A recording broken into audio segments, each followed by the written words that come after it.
대구 동구에 어느 교회 앞에 작은 카페가 있습니다. 그 교회에 사역하러 갔다가 우연히 알게 된 카페입니다. 젊은 청년이 운영하고 있는 카페인데요. 커피를 기계로 내리지 않고 직접 드립해서 내려줍니다. 커피 한 잔 가격이 다른 매장보다도 훨씬 저렴한데도 드립해서 내려주다 보니까 굉장히 매력 있는 카페였습니다. 원래 그 교회에 사역차 몇 번 가게 되면서 그 카페에도 같이 몇 번 들렸다 보니까 사장님이 이제 손님인 저의 얼굴이 조금 익으셨는지 오늘은 비가 오니 커피에서 이런 맛이 날 것입니다 라는 멘트 정도를 이제 손님인 저한테 이렇게 좀 덧붙이시고, 또 오늘은 어디산 커피 비중이 좀 더 높기 때문에 어떤 맛과 향이 좀 더 날 것입니다라고 말씀하시는 적도 있습니다. 또 어떨 때는 오늘은 저번과 달리 이런 맛이 나도록 커피를 내렸습니다라고 굉장히 친절하게 커피에 대한 온갖 맛을 날씨와 함께 음미할 수 있게끔 해주시는 작은 카페입니다. 저렴한 가격에 비해서 가분한 대접을 받는 카페이다 보니까요, 이번 달 중순에도 그 교회에서 강의를 이제 하게 되었는데 마치는 시간이 저녁 9시였습니다. 그런데도 불구하고 또 낮에 비록 커피를 마셨지만 오늘은 어떤 맛으로 커피를 내려주실까, 또 이 밤 9시에 어떤 커피의 맛을 손님에게 제공할까라는 그런 기대감으로 가서 커피 한 잔을 주문하곤 하였습니다. 오늘 성도님들과 같이 이제 열왕기상을 보게 되는데요, 열왕기상은 크게 번영에서 멸망으로 가는 흐름입니다. 그래서 열왕기 상하를 읽으면 시작과 끝이 극명하게 대조가 됩니다. 다윗이 세운 강대한 나라에 솔로몬이 왕위를 계승하여 예루살렘 성전을 건축하고 이스라엘 왕국 역사상 최고의 영광을 누리는 장면으로 시작을 하는데요, 그런데 마지막에 가서는 그 성전이 파괴되고 나라가 멸망하고 백성들이 포로로 잡혀가는 장면으로 끝나기 때문입니다. 이렇듯 열왕기 상하의 전반적인 흐름은 평화와 번영에서 시작하여 멸망으로 끝나는 비극적인 패턴을 보여주고 있습니다. 그런데요, 이 번영에서의 멸망으로라는 이 비극적인 흐름은 북이스라엘과 남유다와 같은 왕국에만 그치지 아니하고 열왕기 상하에 등장하는 무수한 사람들의 한 인생사에 있어서도 번영에서의 그리고 멸망으로의 이 비극적인 흐름들을 보게 됩니다. 이런 흐름의 원인이 무엇인지도 성경은 정확하게 짚어주고 있습니다. 바로 여호와 보시기에 악을 행했다라는 표현을 반복하고 있습니다. 열왕기 상에만 36번 이 표현이 등장합니다. 그래서 악이라는 씨앗이 결국 멸망이라는 열매를 맺게 한다라는 것을 저희로 하여금 열왕기 상하를 통하여서 알게끔 합니다. 문단을 이렇게 나눌 수 있습니다. 열왕기 상에서 이제 문단 나누기로 해보면요, 1장부터 22장까지 본문 중에서 1장부터 11장까지는 통일 왕국입니다. 12장부터 왕국이 분열되면서 분열 왕국의 이야기가 계속 전개가 됩니다. 통일 왕국은 이 솔로몬의 이야기입니다. 솔로몬이 즉위하고 또한 솔로몬 왕국의 번성과 또한 솔로몬 왕국의 쇠퇴를 보여주고 있습니다. 12장부터 22장까지는 분열되어졌던 그 왕국의 각각의 왕들을 보여준과 동시에 17장과 21장에는 저희가 너무 잘 아는 엘리야가 등장하면서 하나님의 말씀을 전합니다. 이 열왕기 상은 역사를 다루고 있습니다. 그러다 보니 흘러가는 이제 연도가 어떻게 되는가에 대해서 기본적으로 아시는 것이 본문을 묵상하는 데 도움이 됩니다. 다윗이 1010년부터 970년까지 왕이 있었습니다. 여기에 나오는 연도는 다 이제 기원전입니다. 솔로몬은 970년부터 930년까지 통치를 하였고요, 솔로몬 사후에 남유다와 북이스라엘로 왕국이 분열되게 됩니다. 남유다에는 르호보암과 아비암과 아사와 여호사밧 왕이 이 열왕기상에 이름이 등장합니다. 북이스라엘에는 좀 더 많은 왕들이 등장합니다. 이 여로보암 이후에 나답과 바하사와 엘라와 시므리와 오므리와 아합과 아시아 왕들이 이 열왕기상에 등장합니다. 자, 그런데 이제 이런 왕들이 쭉 등장하는 중에 이 120년의 역사를 다루면서 이 열왕기상하에 굉장히 독특한 이 구성이 있습니다. 그게 뭐냐면요, 이 페이지 제일 위에 보시면 하나의 샘플이 나오는데요, 바로 지그재그식으로 배열이 되어져 있다라는 것입니다. 북이스라엘과 남유다의 왕들이 상호 겹치는 복잡한 패턴들이 지그재그로 구성되어져 있습니다.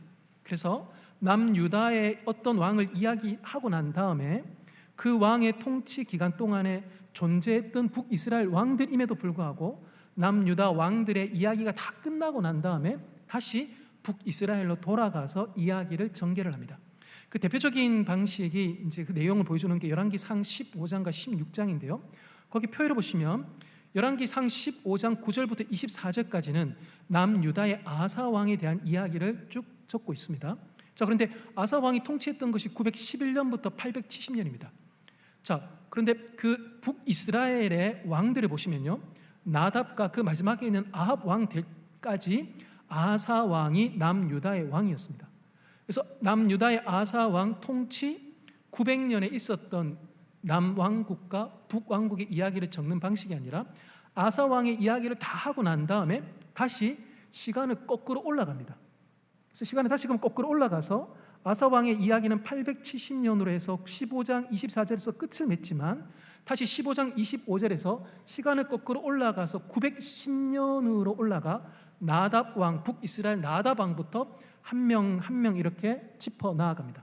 그래서 나답, 바하사, 엘라, 시므리, 오므리, 아합의 이야기가 전개되고 있을 동안에도 남유다의 왕은 이야기는 끝났지만 여전히 아사 왕이 남유다를 통치하는 왕으로 그렇게 이제 자리하고 있는 것이죠. 자, 이렇게 지그재그하게 배열하는 편집의 의도가 있습니다. 첫째는 무엇이냐면요, 남방의 선한 왕들을 통하여 북방의 악한 왕들의 행동을 평가하고자 하는 의도가 있습니다. 같은 시대의 남유다 왕들과 북이스라엘 왕들을 이렇게 지그재그하게 보게끔 만들어서 북이스라엘의 왕들의 배도를 남유다 왕들의 선한 통치로 말미암아 더욱더 그들의 악한 배도가 드러나게끔 하는 역할을 하고 있습니다. 또 하나요, 남유다와 북이스라엘이 비록 930년에 두 나라로 나뉘었지만 둘은 아주 긴밀하게 연결되어져 있다는 것을 메시지하고 있습니다. 그래서 남유다와 북이스라엘의 스토리가 따로따로가 아니라 서로 긴밀하게 연결되어진 하나의 이야기로 뗄래야 뗄 수 없는 구조로 연결되어져 있다는 것을 강조하고자 하는 의도로 이렇게 이제 편집해 두고 있더라라는 것입니다. 자, 열왕기상에 이제 내용으로 조금씩 들어가면서요, 4번을 보시면 말씀의 성취라는 내용이 등장합니다. 열왕기에서 굉장히 저희가 중요하게 봐야 될 것은 무엇이냐면 왕국이 흥왕했다가 왕국이 망하게 되어지는 그 큰 흐름 속에서 저희가 반드시 보아야 될 것이 무엇이냐니까 하나님의 말씀이 성취되고 있더라라는 것입니다. 열왕기에서는요, 모든 선지자의 말들이 다 성취됩니다. 그 중에 몇몇 가지 나오는 내용들이 바로 이 페이지에 표해 보시는 내용들입니다. 성전 건축, 왕국 분열, 베델의 파괴되는 것, 여로보암 가문이 멸망하는 것, 바하사 집안이 멸망하는 것, 여리고 재건 때 재앙이 임한다라는 것과 아합 집안이 멸망하고 이세벨이 죽는다라는 것과 아합이 죽는다라는 것과 아시아가 죽는다라는 것과 유다가 멸망한다라는 것이 하나같이 다 예언이 되어졌고 또한 그 예언이 하나같이 다 성취가 됩니다. 번영에서 멸망으로 가는 그 흐름 속에서 눈여겨봐야 되는 것은 무엇이냐? 말씀은 여전히 성취되고 있다라는 것입니다. 그래서요, 한국 교회가 침체기를 겪고 있고 성도의 숫자가 감소하고 있기도 한 시대이지만요, 며칠 전에 만난 어느 교회 장로님께서 우리 교회도 코로나 이후에 30%가 회복되지 않는다라고 말씀하시는 것을 지금 모든 교회들이 다 절감하고 있는 이 상황에서 그 침체를 눈여겨볼 뿐만이 아니라 그 침체 가운데서도 하나님의 말씀은 여전히 성취되고 있더라라는 것에 대해서 저희가 주목해서 봐야 된다라는 것입니다.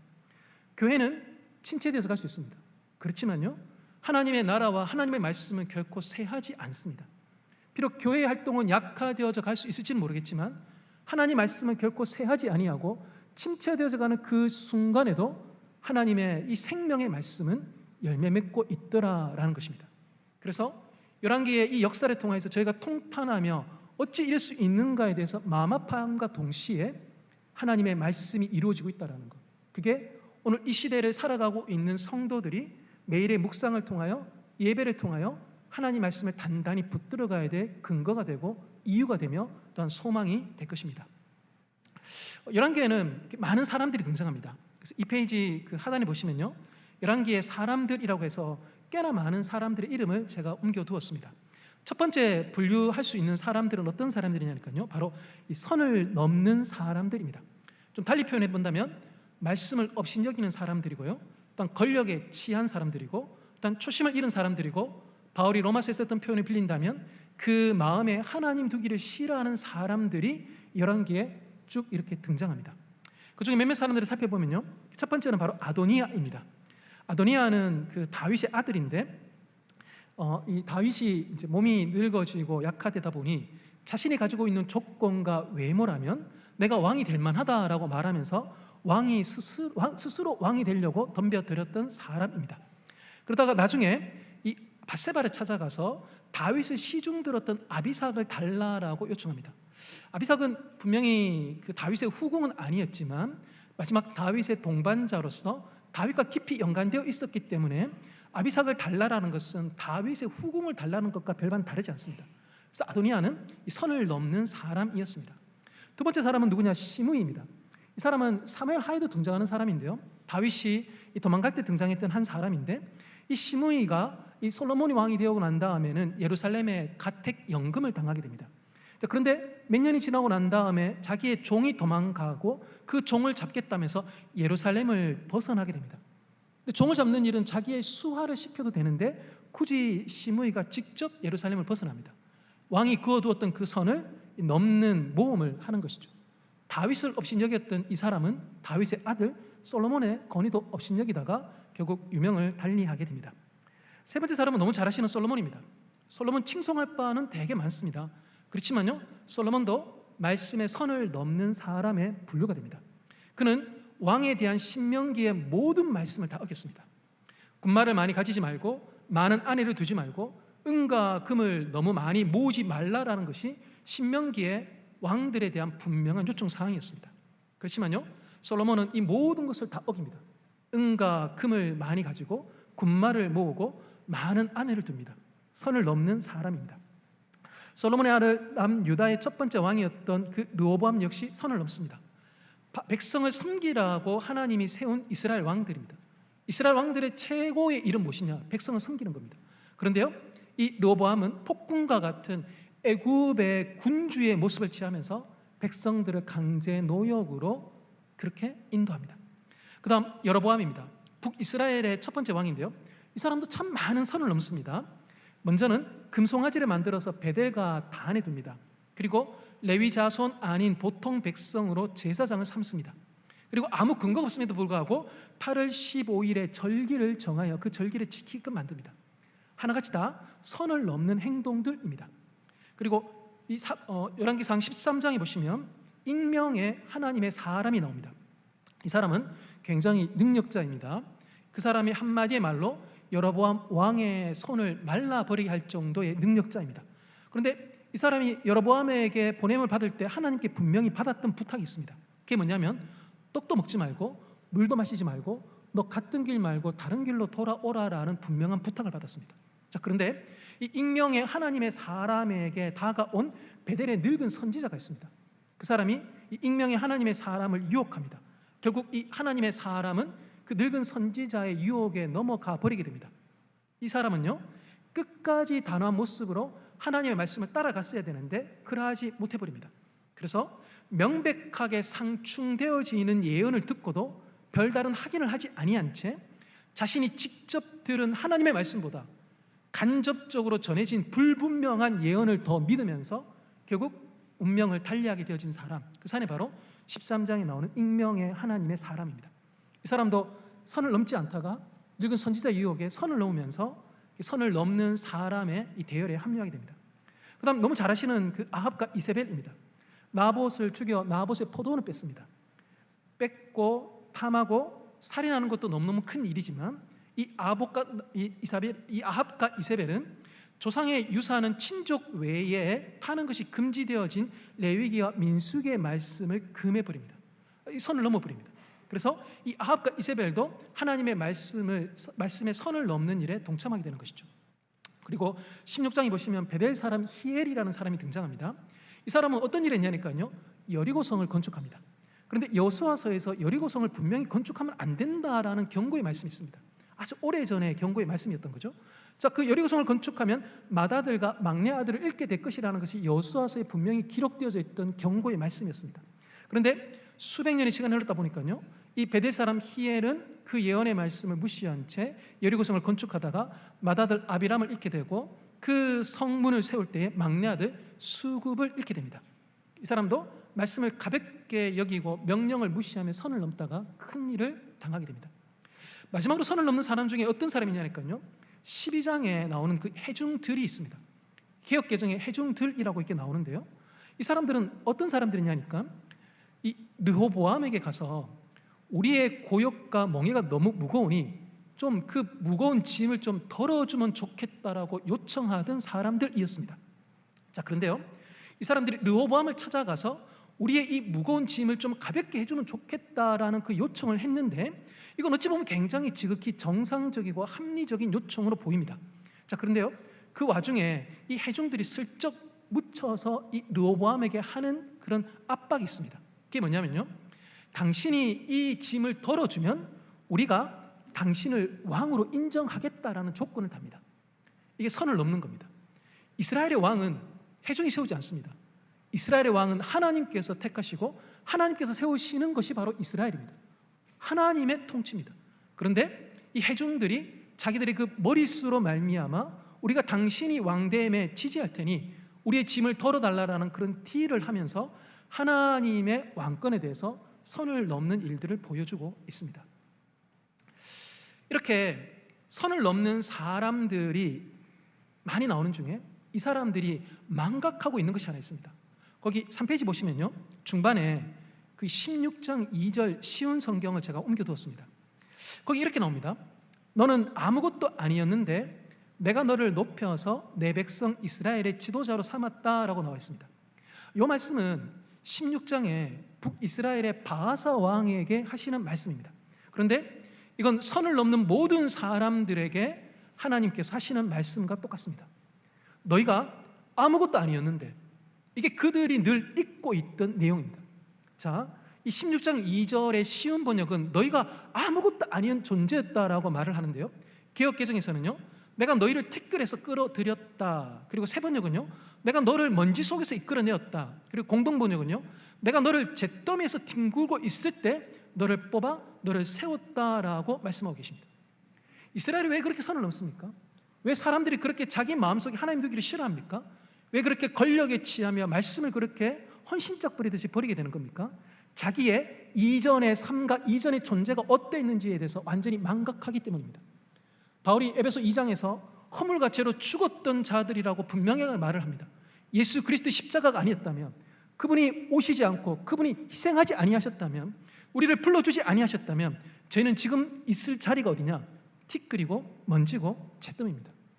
거기서 뒹굴든 그 아무짝에도 쓸모없었던 것 같은 우리를 하나님께서 보내시고 세우셔서 오늘 그리스도의 자녀 삼으시고 하나님의 용사 삼으셔서 우리 주 예수 그리스도의 이름을 부르면서 성령과 더불어 공동체와 더불어 이 어둠의 때에 하나님의 진리의 빛과 소금의 존재로서 역할을 감당하기 위하여 이 밤에도 이 자리에 오셔서 주의 말씀을 붙들며 주의 생명을 우리 가운데 허락하시고 온 열방과 민족 가운데 하나님의 하시는 일들을 소망하는 자들로 우리를 불러주셨더라라는 것이죠.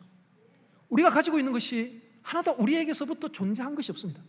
목사님께서 아까 저희 자녀 5명 이름을 쭉 불러주셨는데요, 좀 전에도 저녁에 제가 성질 한 판 내고 이렇게 이제 올 수밖에 없었던 집안의 어떤 상황이 있었지만, 그럼에도 불구하고 돌이켜 생각해 보면 벌거숭이 같았던 이 한 영혼을 향해서 하나님이 복음을 허락하시고 하나님이 사랑이 무엇인지를 알게 하시고 하나님이 사랑받고 사랑하게 하시면서 지금 우리 주 예수 그리스도 안에서 주님께서 불러주신 그 부르심의 자리를 떠나지 아니한 채 오늘도 내일도 그 길을 걸어가겠습니다라고 결단하는 사람들로 우리를 세워가고 있더라라는 것입니다.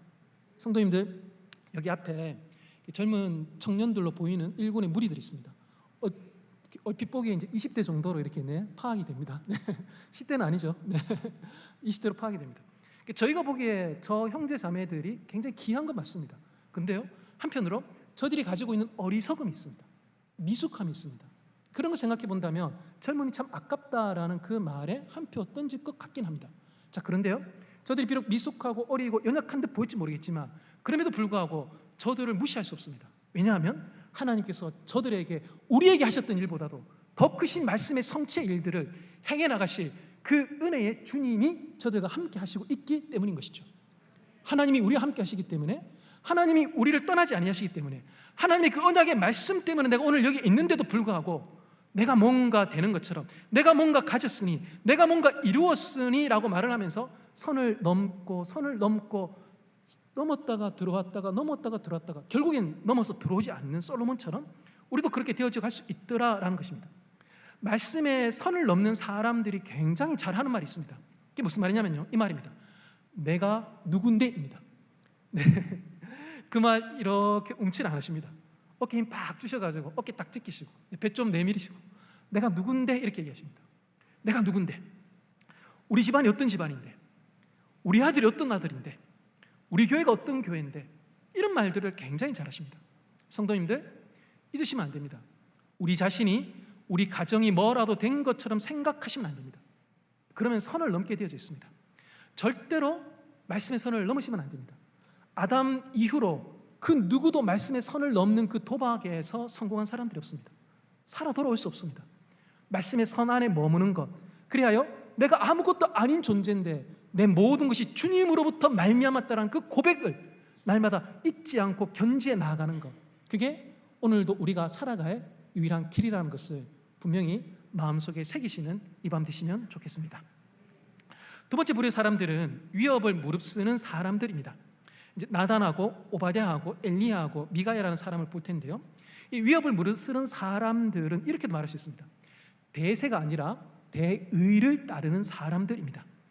또한 이렇게 말할 수 있습니다. 이 사람들은요, 하나님께서 살아계심을 드러내 보이는 사람들이라고 말할 수 있습니다. 그리고요, 이 사람들을요, 행동하는 사람들이라고도 말할 수 있습니다. 먼저 첫 번째 나단입니다. 이 사람은 사무엘서에서 여러분들이 보셨던 것처럼 다윗이 밧세바를 간음할 때 등장했던 바로 그 나단 선지자입니다. 이 사람은요, 대세가 이미 아도니아에게로 기울었는 것 같은 그 순간에도 하나님의 뜻을 분별하려고 합니다. 그래서요, 여러 조건이나 상황을 보면 아도니아가 왕이 되는 것이 너무 분명하고 이렇게 보임에도 불구하고 나단은 이후에 자기에게 해가 될 수 있음에도 불구하고 다윗 앞에 찾아가 다윗 앞에 몸을 숙입니다. 그래서 다윗이 왕을 세울 권한을 가진 존재로 인정하며 다윗의 결정을 기다리며 그 선 안에 머무는 사람입니다. 일단 오바댜라는 사람이 등장합니다. 이 사람에 대해서 성경은 왕궁 맡은 자라고 기억개정에서 말을 하는데요, 이 사람은 그 아합 그 왕궁의 국내 대신입니다.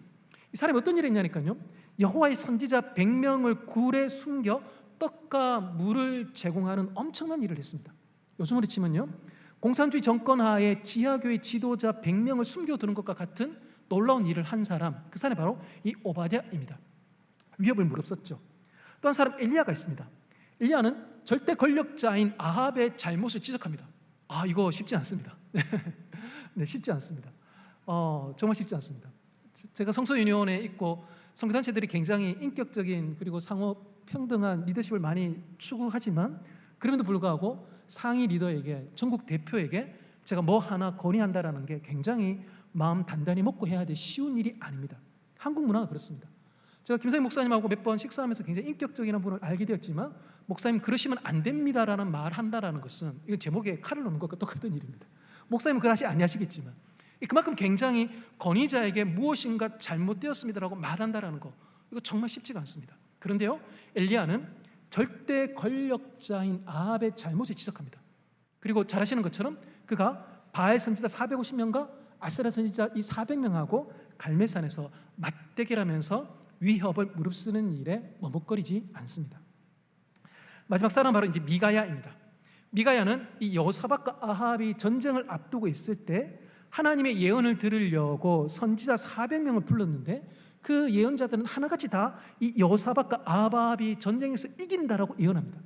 그런데 미가야가 그 자리에 부름을 받는데요, 그런데 400명은 다 하나같이 왕들이 이긴다라고 예언을 하는데, 근데 거기서 어떻게 미가야가 다른 것을 이야기할 수 있겠습니까? 근데 미가야는 다른 이야기를 합니다. 왕이 듣고 싶은 말이 아니라 왕에게 필요한 말을 합니다. 저희는 듣고 싶은 말을 듣습니다. 그러다 보니 저희는 필요한 말을 놓칠 때가 많이 있습니다. 그런데요, 미가야 같은 이 용기 있는 사람들, 위협을 무릅쓰는 사람들은 어떤 행동들을 하는가? 듣기 원하는 말을 하지 아니하고 그 사람들이 들어야 될 말을 전하는 것, 그게 바로 위협을 무릅쓰는 사람들이 하는 일들입니다. 나단과 오바댜와 엘리야와 미가야 같은 사람들을 통해서 하나님은 하나님의 일들을 이루어 가십니다. 그런데 이들은 비록 이 땅에서 인기는 얻지 못하지만 하나님과 하나님의 나라를 위해서, 공동체를 위해서는 너무너무 소중한 사람들이었습니다. 그래서 사람들로부터는 인정받지 못했고 인기를 얻지 못했지만 주님께는 인정을 받았던 귀한 일꾼들, 그들이 바로 이렇게 위협을 무릅쓰는 사람들이었던 것이죠. 이 사람들의 공통점은 그겁니다. 행동한다라는 겁니다. 움직인다라는 겁니다. 생각으로 끝내지 않는다라는 겁니다.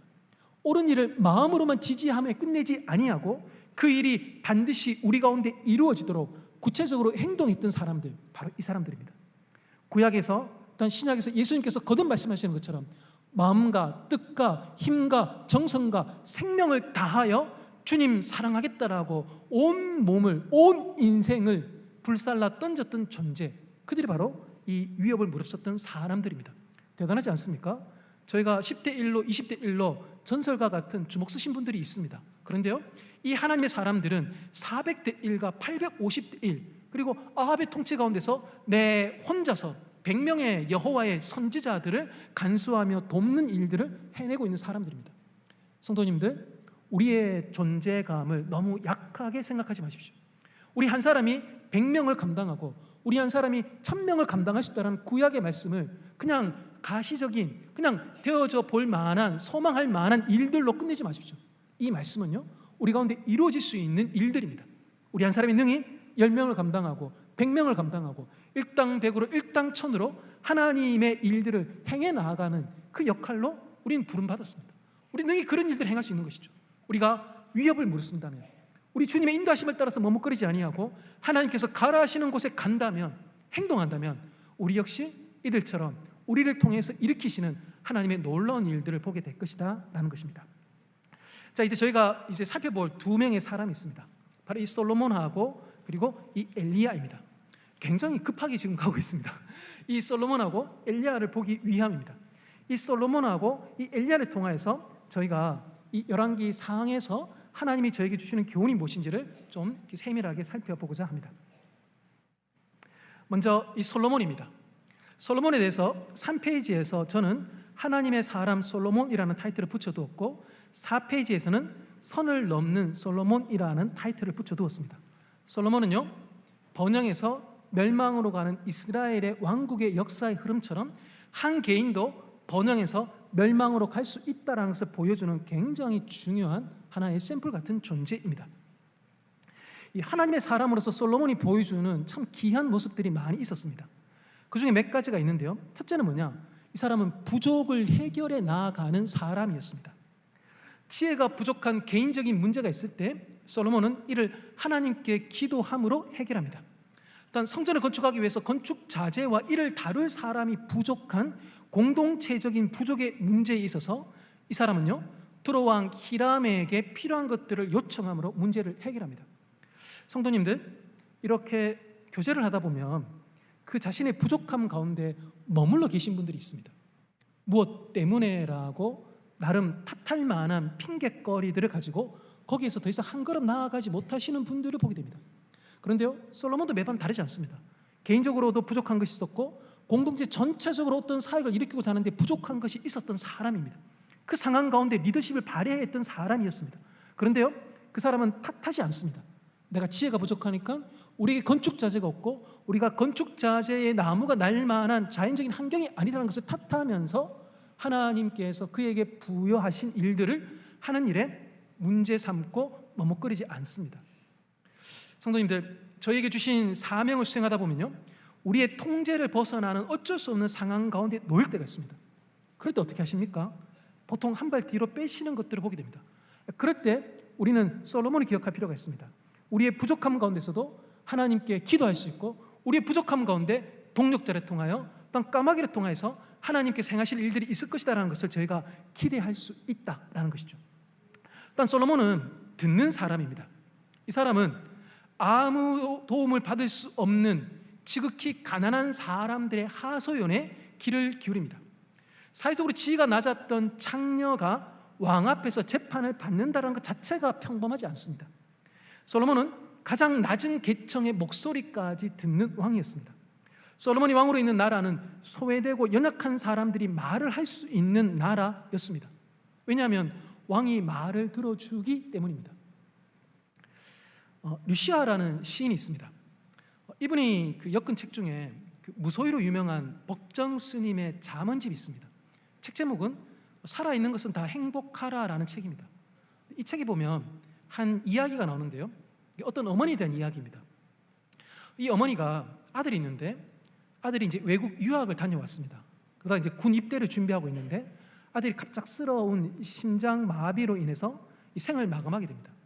그리고 이제 아들의 이제 49제를 마치고 이 절에서 이 어머니가 이 법정 스님을 만나면서 일어나는 어떤 예화가 이 책에 담겨져 있습니다.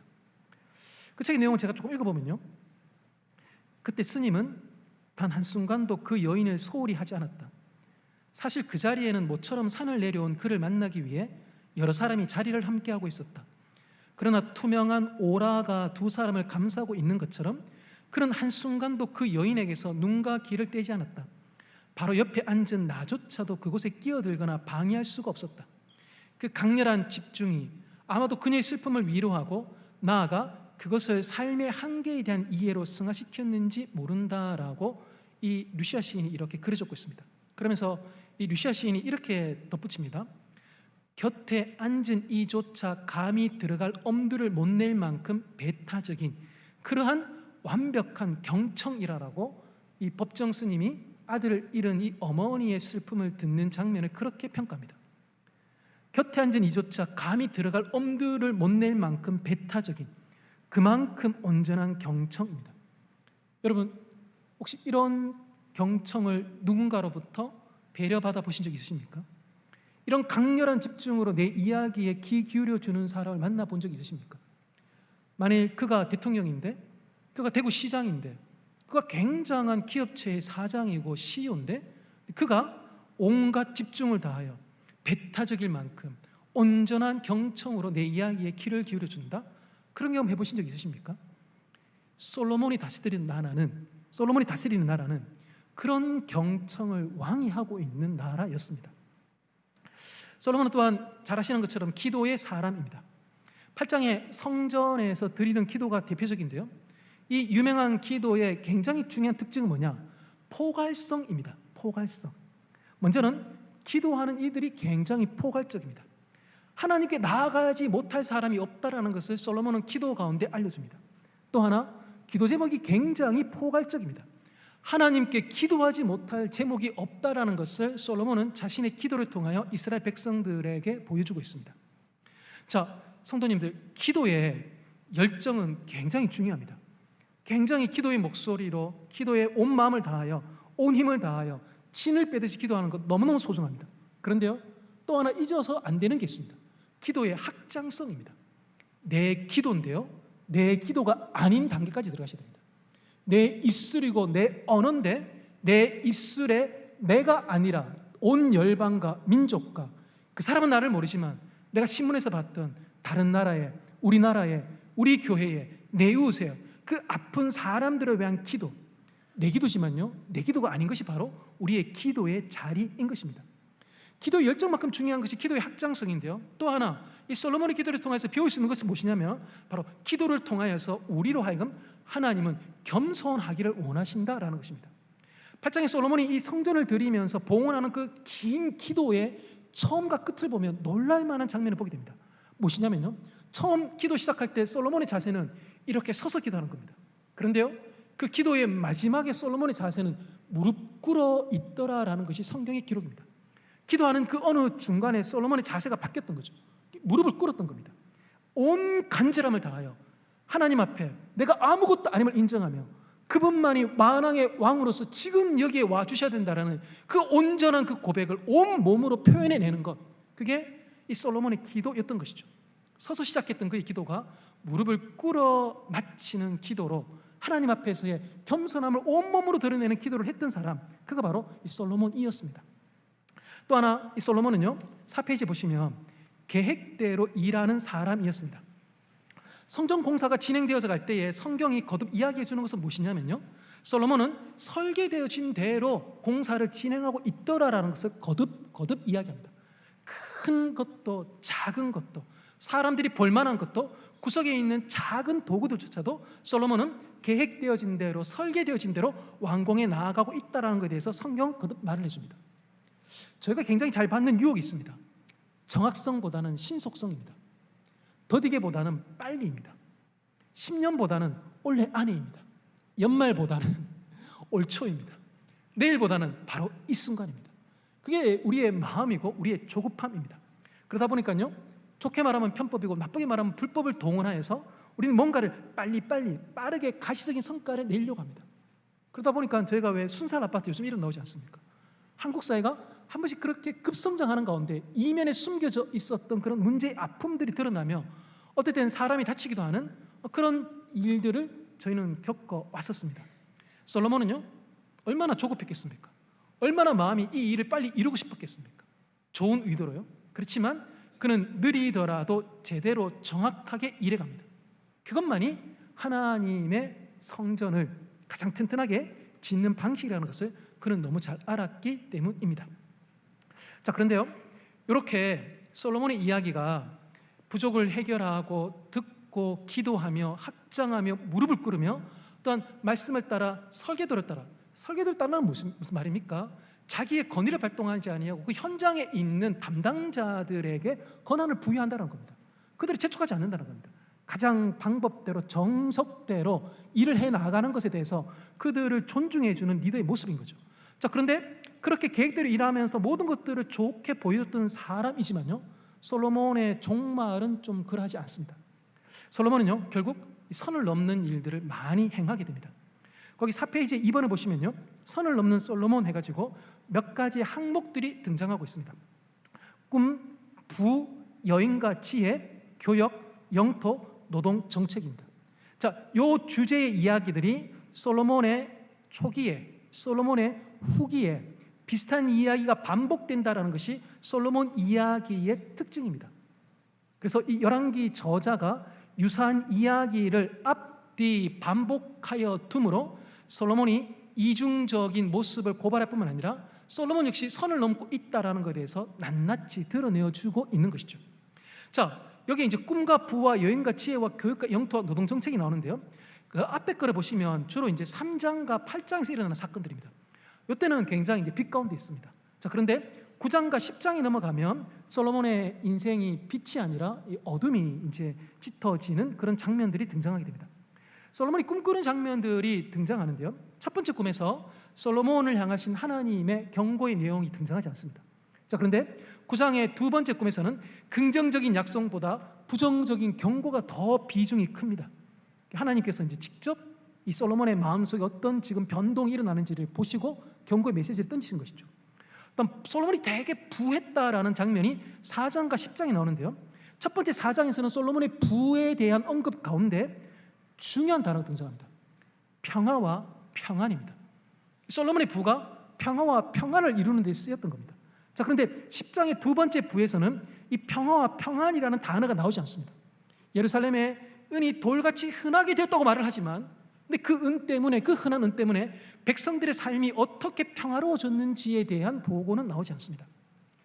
여인과 지혜는요, 초반에 나오는 이 3장은 잘 아시는 그 우리 아들이다, 우리 아들 아니다라는 그 다툼에 나오는 그 창녀, 그 여인들의 이야기입니다. 근데 솔로몬은 초기에는 이 사회적인 약자인 억울한 사람들의 문제를 해결해 주는 데 자기의 지혜를 썼습니다. 자, 그런데요, 10장에 나가면 어떤 여인과 지혜와 관련된 이 주제가 나오냐면 이 스바의 여왕이 솔로몬을 방문합니다.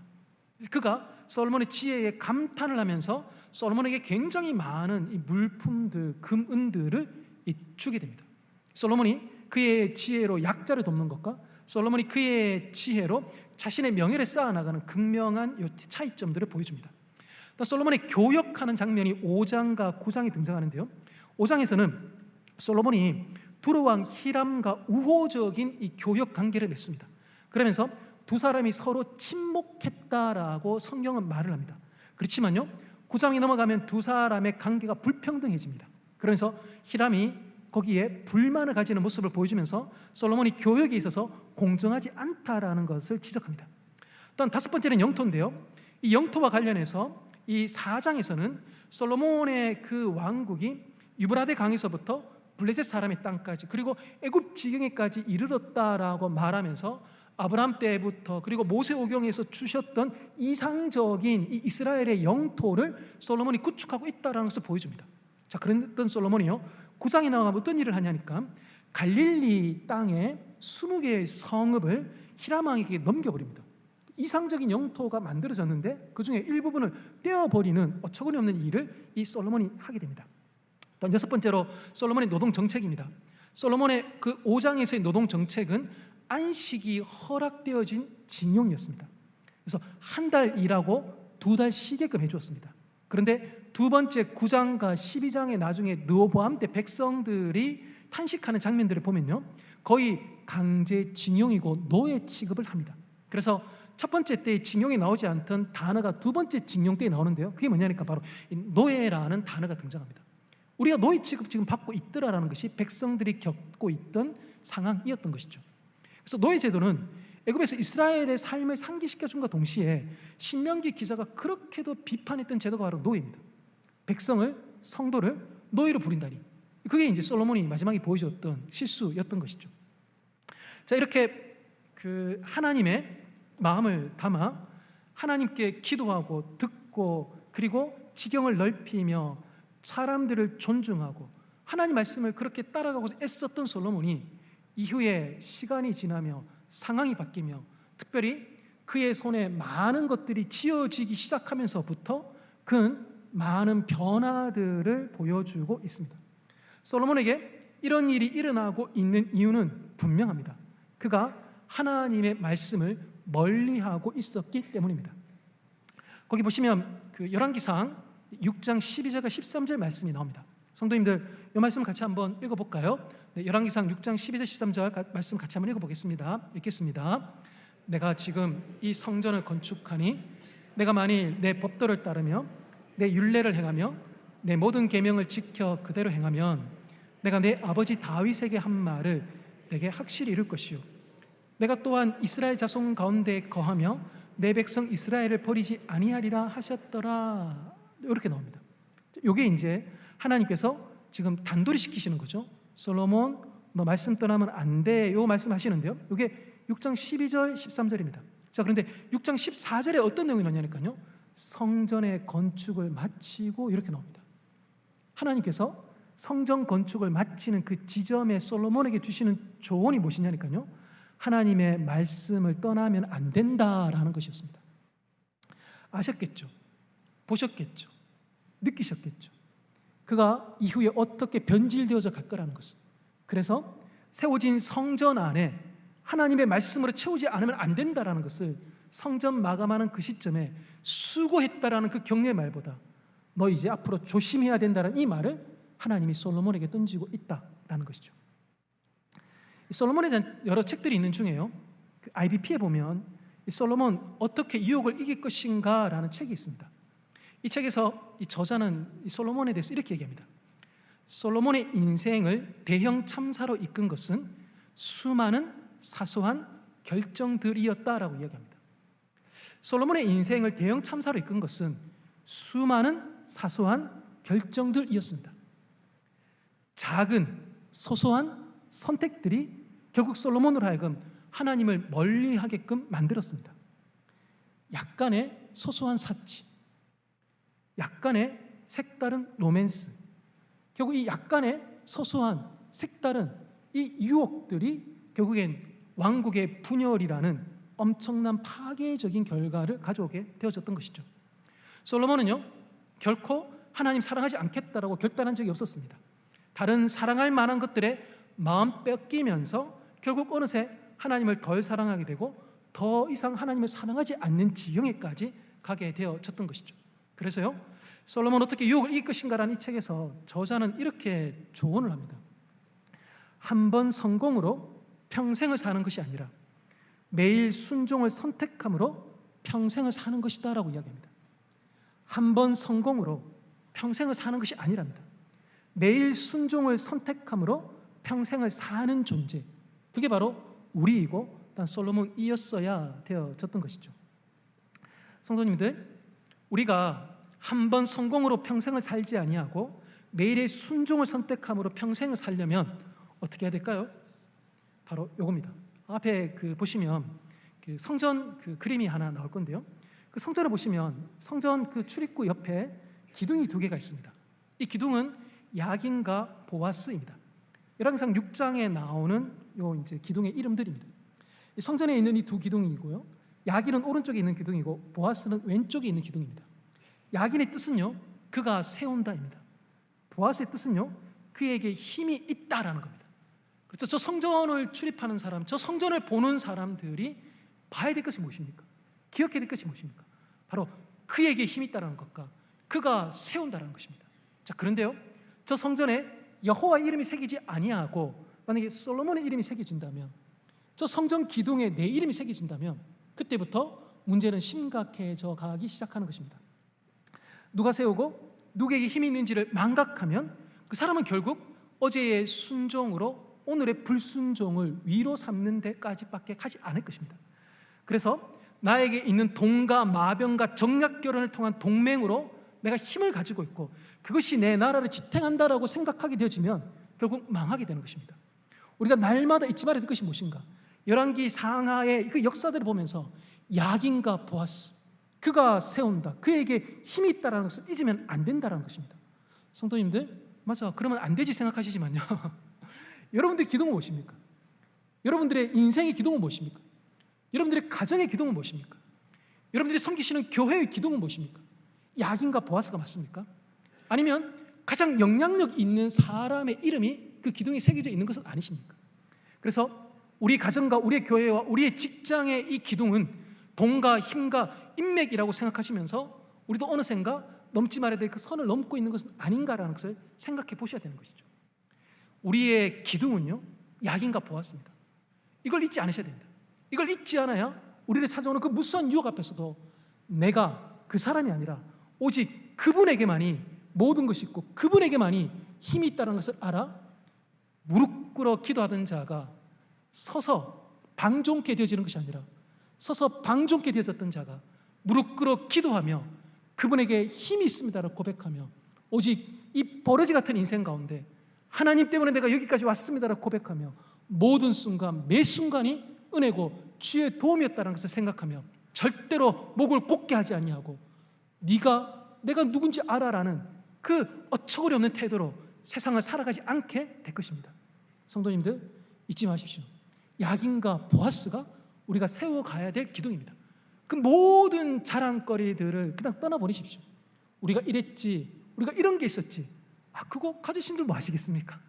그게 오늘의 우리의 무엇에 도움이 되겠습니까? 아무런 도움 되지 않습니다. 오히려 해밖에 되지 않습니다. 내가 옛날에 뭐 했다, 아무짝에도 도움 되지 않습니다. 옛날에 내가 학점이 뭐 했다, 내가 옛날에 뭐 했다, 옛날에 내가 뭐 했다, 다 내려놓으시면 됩니다. 저기 이번 여름에 하신 것까지 다 잊으십시오. 오직 우리에게 주시는 그 길, 이제 앞날 달려가라 하시는 그 사명만 붙들고 가시는 성도님 되시기를 소망합니다. 마지막으로 살필 이제 한 사람, 이 엘리야입니다. 엘리야 이름의 뜻은 여호와는 나의 하나님이시다입니다. 이 사람의 이름의 뜻을 적어두었던 이유가 있습니다. 이따가 이제 말씀을 드릴 텐데요. 엘리야 이름의 뜻은 여호와는 나의 하나님이시다입니다. 하나님께서 엘리야에게 주신 사명이 있습니다. 그 엘리야는 잘 인식하고 있었습니다. 엘리야는 열왕기상 18장 37절에서 자기에게 주어져 있는 사명이 무엇인지를 잘 이야기합니다. 거기 보시면 18장 37절이 인용되어져 있는데요. 이 백성에게 주 여호와는 하나님이신 것과 주는 그들의 마음을 되돌이키심을 알게 하옵소서라고 나와 있습니다. 그런데요, 이렇게 그들의 마음을 되돌리는 일, 여호와를 떠나 선을 넘은 사람들의 마음을 되돌리는 일이 내가 하나님께 부여받은 일이다라는 것에 대해서 이 엘리야는 18장 37절에서도 이야기하지만요, 이거는 말라기 4장과 그리고 누가복음 1장에서도 거듭 엘리야를 이야기하면서 엘리야는 마음을 되돌리는 일에 부름받은 선지자라고 거듭 확인해 주고 있습니다. 이 선지자는요, 하나님의 마음을 떠났고 하나님을 떠났고 선을 넘은 사람들의 마음을 다시금 되돌리기 위해서 하나님께서 이 사명을 이 엘리야 가운데 이루기 위해서 하나님께서 엘리야에게 주시는 명령이 있습니다. 그게 바로 가라라는 명령입니다. 엘리야 나오는 장면을 가만히 읽어보면요, 하나님께서 엘리야에게 반복하여 주시는 명령이 바로 이겁니다. 가라라는 이 명령입니다. 하나님 먼저 엘리야에게 그릿 시냇가로 가라라고 말씀하십니다. 거기에서 까마귀들이 떡과 고기를 가져다 주는 기이한 경험을 엘리야가 하게 됩니다. 하나님은 또한 엘리야에게 사르밧 가브에게 가라라고 말씀하십니다. 거기에서 통의 가루가 떨어지지 않고 병의 기름이 없어지지 않는 기이한 경험을 그가 하게 됩니다. 또한 하나님은 아합 왕에게 가라라고 말합니다. 그 아합을 만난 이후에 갈멜산에서 하늘에서 불이 내려오는 것도 경험하지만 또한 3년의 가뭄이 끝나면서 하늘에서 비가 쏟아지는 것도 엘리야는 경험하게 됩니다. 이렇게 하나님의 가라라는 그 명령 앞에 그릿 시냇가로 사르밧 가브에게로 절대 권력 아합 왕에게로 갔던 이 엘리야가 하나님이 가라하지 않았음에도 불구하고 멀고 먼 저 남쪽 나라 호렙산까지 가버리게 됩니다. 그리고는 그가 굴 속에 숨어 들어가 버립니다. 굴 속에 숨어 들어가 있는 그 엘리야에게 굴 밖에서 또한 그가 굴 밖으로 다시 굴 안에 있을 때, 그가 또 굴 밖으로 나왔을 때 하나님께서 엘리야에게 거듭하시는 말씀이 오늘 저희 산책의 그 주제입니다. 엘리야야, 내가 어찌하여 여기 있느냐라는 그 질문을 하나님께서 분명히 가라 하지 않은 곳에 가 있는 엘리야를 향해서 던지시는, 반복하여 던지시는 그 말씀입니다. 그렇게 하나님께서 엘리야를 만나시고 난 다음에 생명의 위협을 느끼며 죽기를 구할 정도로 침체되어져 있던 선지자에게 하나님께서는 여전히 가라라고 말씀하십니다. 가라라고 하지 않은 곳에 가 있는 선지자에게 다시금 너가 가야 될 곳으로 가야 된다라고 하나님께서 그에게 또다시 명령하십니다. 명령하시면서 이번에는 몇 가지 사안에 대해서 구체적으로 얘기하십니다. 다메섹에 가서 하사엘에게 기름을 부어라라고 말씀하십니다. 또한 님시 아들 예후에게 가서 그를 이스라엘 왕이 되게 하라라고 말씀하십니다. 그리고 오늘 본문에 나오는 내용인데요, 아벨 무올라 사밧의 아들 엘리사에게 가서 그를 너를 대신할 선지자로 세우라라고 말씀하십니다. 자, 이제 그 가라는 명령 앞에 가라는 명령을 받지 않은 곳에 가 있던 그 엘리야가 가라는 명령을 순종하여 엘리사를 만나러 가게 됩니다. 이 가라는 명령은 하나님께서 하나님의 사람들에게 잘 주시는 명령입니다. 대표적인 사람이 아브라함입니다. 지난 주일에도 오전 예배 때 이 아브라함에 대해서 이 설교를 들었는데요, 창세기 12장에서 하나님은 아브라함에게 너의 고향과 친척과 아버지의 집을 떠나 내가 내게 보여줄 땅으로 가라라고 말씀하십니다. 이 아브라함은 갔습니다. 또 아브라함은 창세기 22장에서 이삭을 데리고 모리아 땅으로 가서 이삭을 번제로 드리라라는 그 명령 앞에 그는 갑니다. 아브라함의 인생은요, 결국 가라라는 그 명령 앞에 낯선 땅이든 엄청 두려운 제한이든 가는 인생, 그게 바로 아브라함의 삶이었고 순종이었습니다. 예수님께서 하나님이 어떤 분이신지, 그리고 그 예수님께서 우리 가운데 하시는 일이 무엇인지를 잘 보여주시는 성경 구절이 하나 있습니다. 앞에 보시면요, 요한복음 17장인데요 요한복음 17장에 이렇게 말씀하십니다. 아버지께서 나를 세상에 보내신 것 같이 나도 그들을 세상에 보내었고 라고 말씀하십니다. 하나님 어떤 분이십니까? 보내신 분이십니다. 주님을 보내셨습니다. 또한 주님 어떤 분이십니까? 그분이 보냄받은 것처럼 우리를 보내시는 분, 가라라고 말씀하시는 분, 그게 바로 주님이신 것이죠. 자, 이렇게 가라라는 이 명령을 준행하는 것, 이건 하나님의 사람들에게서 거듭 발견되어지는 모습입니다. 자, 근데 여기서 하나 저희가 이제 이렇게 좀 더 해야 될 게 있습니다. 그게 뭐냐면 열왕기 상하는 번영에서 멸망으로 가는 그 흐름 가운데 있다는 것입니다. 그래서요, 침체와 멸망으로 가는 길에서 하나님의 말씀이 성취되는 것을 보여주는 게 열왕기 상이다라고 말씀을 드렸던 것처럼, 이게 한 개인의 삶에서도 일어나야 된다라고 말씀을 드렸던 것처럼, 오늘 보는 이 영적 침체 가운데 빠져 있는 엘리야에게서도 일어나야 될 일이 있다면 하나님의 말씀의 성취입니다.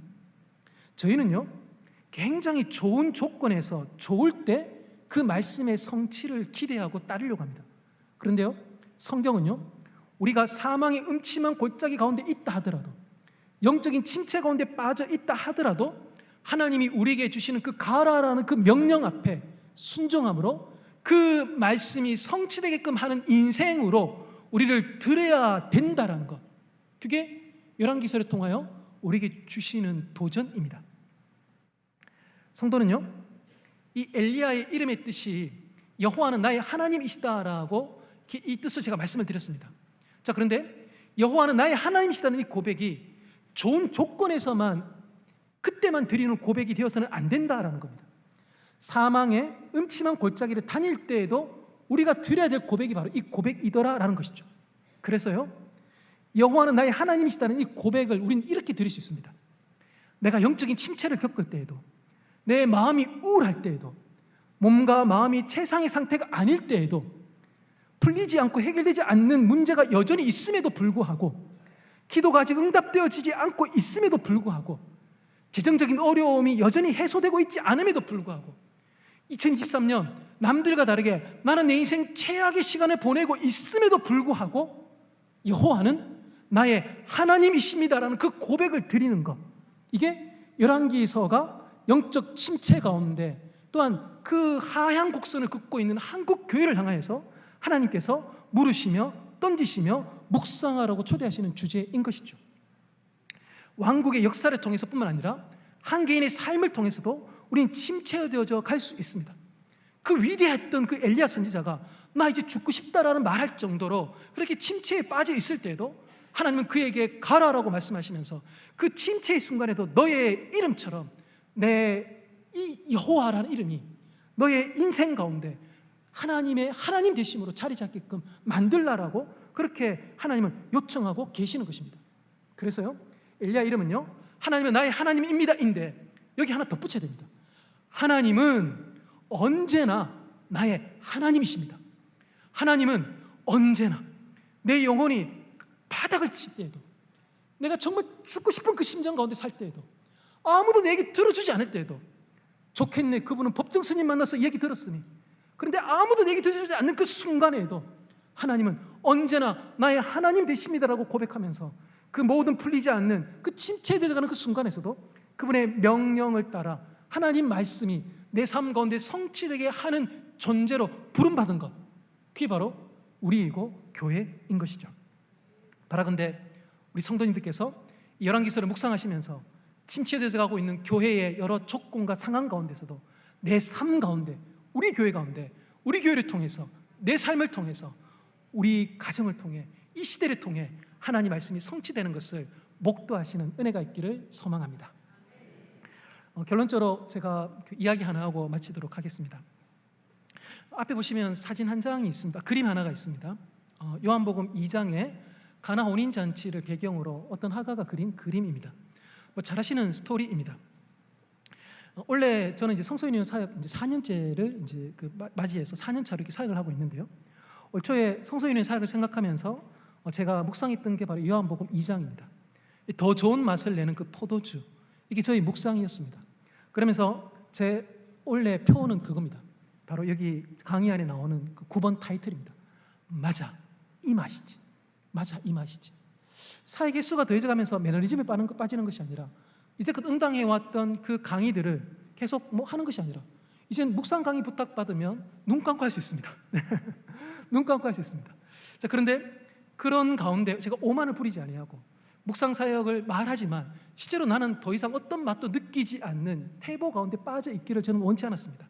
그래서요, 요한복음 2장을 묵상하면서 제가 원래 저의 삶의 표로 잡았던 게 바로 이겁니다. 맞아, 이 맛이지. 맞아, 이것이 말씀의 맛이지. 맞아, 이게 사역의 맛이지. 맞아, 이게 묵상의 맛이고, 이게 우리 성도를 향해서 하나님 불러주셨던 그 영광의 맛이지라는 것이 제 마음의 소망이었습니다. 이건 제 마음만의 고백이 아닙니다. 저희 성소유년 총회를 할 때, 대구 지부 사역 보고를 할 때 원래 대구 지부 표라고 제가 그렇게 공식 문서에도 적었던 것이 바로 이 표입니다. 맞아, 이 맛이지입니다. 이번 주 월화수에 저희 성소유년 총무들이 모여서 모임을 하면서 지난 상반기를 돌아보며 저희의 사역에 대해서 같이 나누는 시간이 있었습니다. 그때 저는 이 맞아, 이 맛이지, 이 표를 떠올리면서 올 한 해 하나님께서 저에게 이 맛을 경험하는 자리로 저를 계속 부르셨다는 것을 알고 고백하며 감사하는 시간을 가졌습니다. 너는 어디 있느냐라고 주님께서 만약 저에게 물으신다면 저는 이렇게 대답드릴 수 있습니다. 하나님, 저는 요한복음 2장 말씀에 있습니다라고 답변 드릴 수 있습니다. 성도님들은 지금 어디에, 어느 길에 계십니까? 지난주 금요철야 때 들었던 말씀이 있을 것이고, 지난주 주일 예배 때 들었던 말씀이 있을 것이고, 수요 예배 때, 새벽 기도 때 개인의 묵상을 통해서 들으시는 말씀이 있으실 것입니다. 성도님들은 지금 어느 길 가운데 계십니까? 하나님께서 이 엘리야에게 내가 어찌하여 여기 있느냐라고 질문하시는 거는요, 너는 어찌하여 멈추어 있느냐라고 물으시는 것과 다르지 않습니다. 엘리야가 멈추어져 있을 때 하나님께서 이 질문을 하셨기 때문입니다. 성도님들, 하나님께서 만약에 너가 어찌하여 여기 있느냐, 너가 어찌하여 멈추어져 있느냐라고 물으신다면 어떻게 답변 드릴 수 있으시겠습니까? 성도님들, 8월이 지나 이제 곧 가을 9월이 오고 있습니다. 성도님들, 가고 계십니까? 아니면 멈추어 계십니까? 성도님들, 부르심의 자리에서 서 계십니까? 아니면 엘리야처럼 그 깊은 굴 속에 웅크리며 그냥 아무도 모른 채 지나가 주기를 바라며 내 인생 저주하며 그렇게 살고 계십니까? 그리스도인은요, 길 위에서 길 걸어가는 사람, 그가 바로 그리스도인입니다. 그래서 어떨 때는 힘이 나서 하루에 수키로 갈 수 있습니다. 그런데요, 어떨 때는 너무 침체되어져서 하루에 한 걸음밖에 못 내디딜 때도 있습니다. 그렇지만요, 그 한 걸음이 소중합니다. 그 한 걸음을 어떤 영적 침체 가운데서도 언제나 나의 하나님이 여호와이시기 때문에 그 걸음을 걸어가는 사람, 그가 바로 우리 그리스도인들이고 우리의 사명인 것입니다. 바라건대 우리 성도님들께서 어떨 땐 수킬로미터를 걸을 수 있지만 어떨 땐 단 하루에 한 걸음밖에 못 걷는다 하더라도 그 걸음을 멈추지 않음으로 말미암아 하나님께서 내가 어찌하여 여기 있느냐, 내가 어찌하여 멈춰져 있느냐고 물으실 때 주님, 한 걸음 내디뎠습니다. 하나님, 나 지금 마음 힘들지만 그래도 여전히 요한복음 2장 붙들고, 여전히 예레미야 말씀 붙들고, 창세기 12장 말씀 붙들며, 또 계시록 말씀 붙들며, 시편 말씀 붙들며, 내 젊은 날 주셨던 그 약속의 말씀 잊지 아니하고 그 말씀과 함께 내 비록 지금 음침한 골짜기 지나지만 내 마음 여전히 주님 사랑하는 줄 주께서 아시나이다라고 고백하면서 내 마음을 하나님께 토로하며 그분의 옷을 붙잡고 그분의 이름을 붙들며 그분 앞에 무릎 꿇어 도움을 구하는 모든 성도들에게 오늘 이 밤에 하나님의 은혜가 충만하시기를 소망합니다. 그리하여 우리 주 예수 그리스도로 말미암아 언제나 주님 사랑하시는 성도님들께서 믿음의 역사의 길, 사랑의 소망의 길, 인내의 그 길을 뚜벅뚜벅 한 걸음 한 걸음 걸어가시는 그런 성도님들 되시기를 우리 주님의 이름으로 축복합니다. 기도하겠습니다. 하나님 아버지, 열왕기 사항에 나오는 여러 사람들의 인생을 보면서 저의 삶이 하나님의 은혜가 아니고서는 안 된다라는 것을 생각해 보게 됩니다. 솔로몬마저 그렇게 되었다면 우리인들 자만할 수 없다라는 것을 마음에 새기게 됩니다. 하나님 구하나니 교만하지 않게끔 도와주시고, 또한 하나님께서 여호와이신 것을 그 어떤 순간에도 잊지 않게끔 도와주셔서 주님의 말씀이 성취되어지는 인생을 사는 데에 미루지 않고 탓하지 않고 멀리하지 않고, 내가 비록 어떤 순간에 있다 하더라도 하나님의 말씀이 성취되어지는 삶으로, 성취되어지는 교회로 세워 나아가겠사오니 주여 우리에게 은혜와 지혜를 더하여 주시옵소서. 예수님 이름으로 기도드립니다. 아멘. 감사합니다. 주님 말씀하시면 내가 나아갑니다. 찬양하면서 나아가십시다.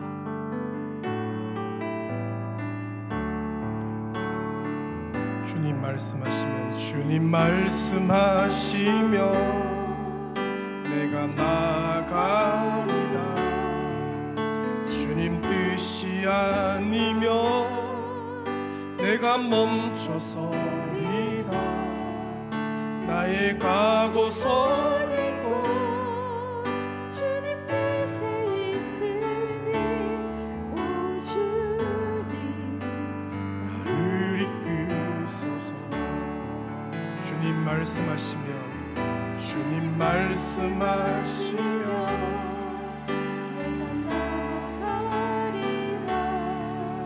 주님 뜻이 아니면 내가 멈춰서리라. 나의 각오서는 것 주님 뜻에 있으니 오 주님 나를 이끄소서. 뜻하신 그곳에 나의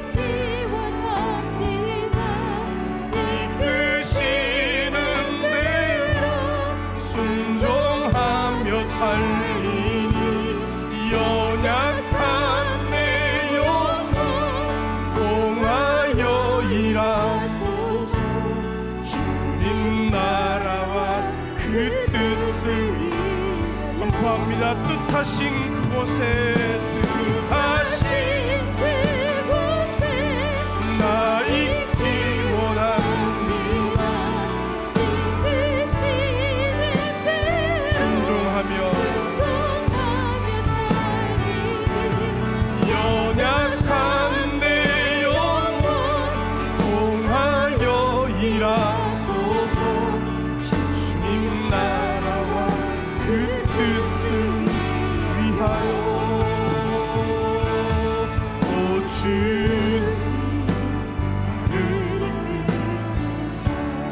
말씀 앞에서 경외하고 말씀 앞에서 경외함으로 주께 섭니다. 주께 홀로 섭니다.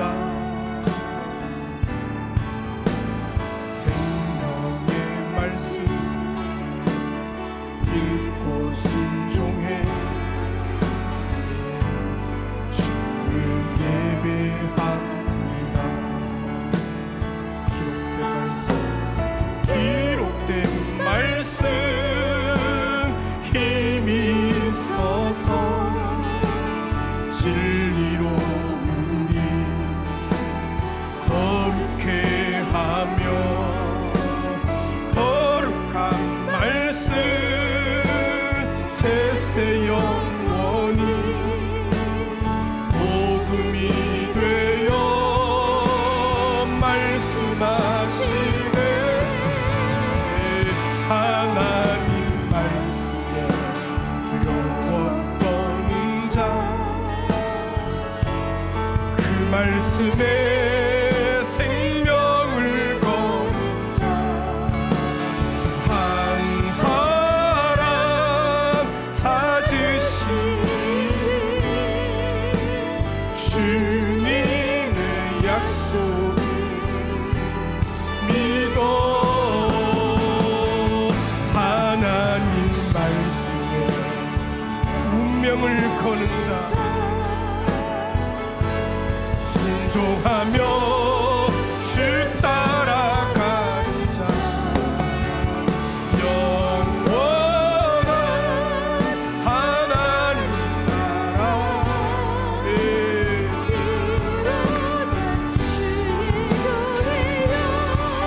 일어나라 일어나. 다시 한번 찬양합니다. 말씀 앞에서 경외함으로 말씀 앞에서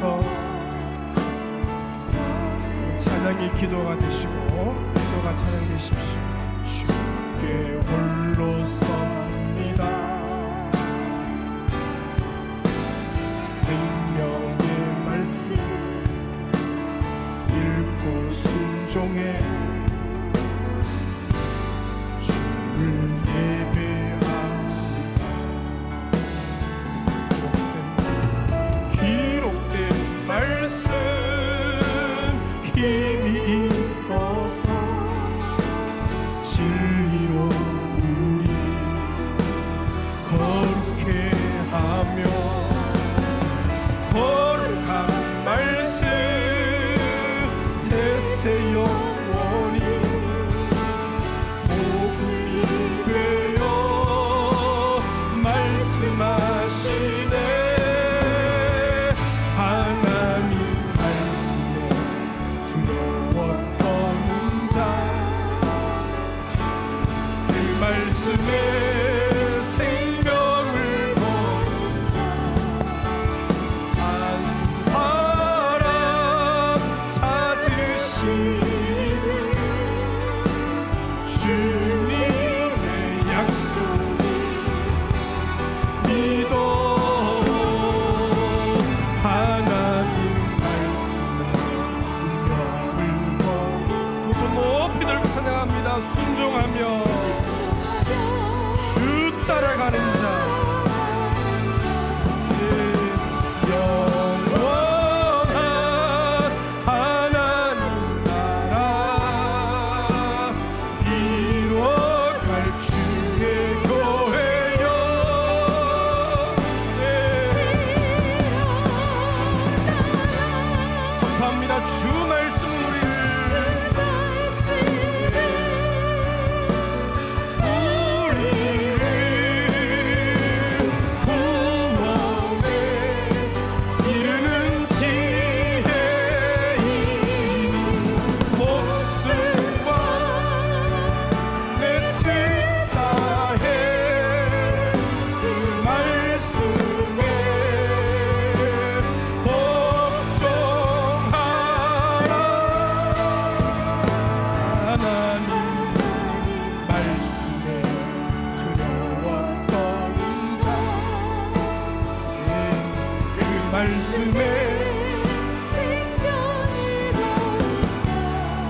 인생의 복이 될 줄 믿습니다.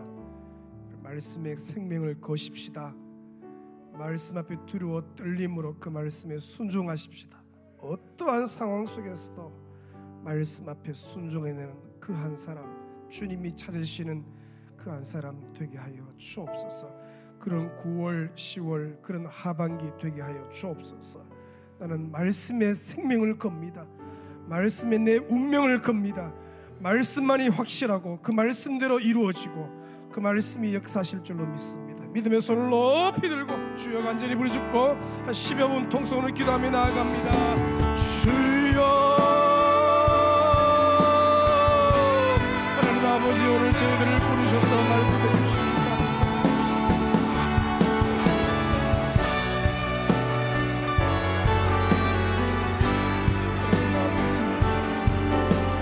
주의 진리의 말씀, 생명의 말씀에 주여 운명을 거두자. 말씀 앞에 두려워 떠는 자, 그 말씀에 순종해내는 자, 말씀만 하시면 주여 그 주여 뜻가운데 순종해 아버지가 찾으시는 그 한 사람 되게 주여 우리를 복 주시옵소서.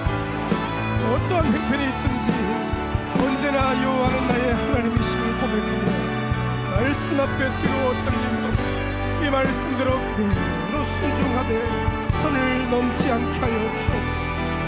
선을 넘지 않게 하여 주옵소서. 말씀의 선을 넘지 않게 하여 주옵소서. 주여, 사람을 의지하지 않게 도우시고 아버지여, 인생을 의지하지 않게 도우시고 아버지, 나의 주여, 아버지여, 행위를 의지하지 않게 도우시고 오로지 주여 의지할 분은 진리의 말씀밖에 없는 줄로 믿사옵나니 말씀 붙들고 주여 승리하는 은혜의 하반기 되게 하여 주옵소서. 그런 9월 10월 되게 하여 주옵소서. 아버지, 어떠한 형편이 있든지 만군의 여호와는 나의 하나님이심을 고백하며 여호와가 세우셨음을 알고 아버지여 그 힘이 하나님께 있음을 고백하며 믿음으로 나아가는 주여 은혜의 가을 되게 하여 주옵소서. 구하기로 성도들 이 말씀 앞에 주여 떨림으로 서게 하여 주옵소서. 이 말씀대로 살아내기 위해 몸부림치게 하여 주옵소서. 말씀대로 순종하기 위해 몸부림치게 하여 주옵소서. 말씀대로 살기 위해 주여 생을 걸게 하여 주시고 말씀의 운명을 걸게 하여 주시옵소서. 아버지, 진리의 말씀 붙들고 승리하는 은혜의 가을 되게 하여 주옵소서. 아버지여, 살았고 역사는 진리의 말씀, 이 말씀대로 주여 그대로 주여 이루어질 줄로 믿사오니 이 말씀을 붙들게 하여 주옵소서. 절대로 선을 넘지 않게 하여 주옵소서. 절대로 교만하지 않게 하여 주옵소서. 절대로 주여 마음이 높아지지 않게 하여 주옵소서. 이 말씀 앞에 주여 순종하며 나아가는 온 교회여, 온 주여 가정이여, 온 소그룹이여, 사랑방이여, 온 백성들 되게 하여 주옵소서. 말씀 앞에 두려웠던 청년들이 되게 하여 주시옵소서. 말씀 앞에 두려웠던 중고등학생들 되게 하여 주옵소서. 말씀 앞에 두려웠던 사랑장들, 마을장들 되게 하여 주옵소서. 말씀 앞에 두려웠던 주여 귀한 안수사의 권사님들 되게 하여 주시옵소서. 말씀 앞에 두려웠던 가정들이 되게 하여 주시옵소서. 이 진리의 말씀 그리고 승리하는 온 백성들 될 수 있도록 주여 긍휼을 베풀어 주시기를 원합니다. 아버지, 역사하시니 감사합니다. 은혜를 부어주시니 감사합니다. 주여 은혜를 부어주시니 아버지, 말씀의 승을 걸게 하여 주옵소서. 말씀의 주여 나의 운명을 걸게 하여 주시옵소서. 주여 은혜를 베풀어 주시기 원합니다. 이 은혜의 가을에도 이 말씀 붙들고 이 말씀에 순종함으로 믿음의 걸음을 되게 하여 주옵소서. 주여, 마음이 절대로 높아지고 교만해지지 않게 하여 주옵소서. 주여, 나의 경험으로 말씀을 주여 판단치 않게 하여 주옵소서. 주여, 하나님의 경고와 하나님의 음성을 자세히 생각하여 듣고 말씀에 순종하여 주옵소서. 마음이 높아지지 않게 하여 주옵소서. 마음이 높아지지 않게 하여 주옵소서. 마음이 교만하지 않게 하여 주옵소서. 나의 의를 드러내지 않게 하여 주옵소서. 나의 행위를 드러내지 않게 하여 주옵소서. 전적인 주의 은혜임을 고백하며 믿음으로 나아가게 하여 주옵소서. 믿음으로 반응하게 하여 주옵소서. 주님이 하신 것입니다.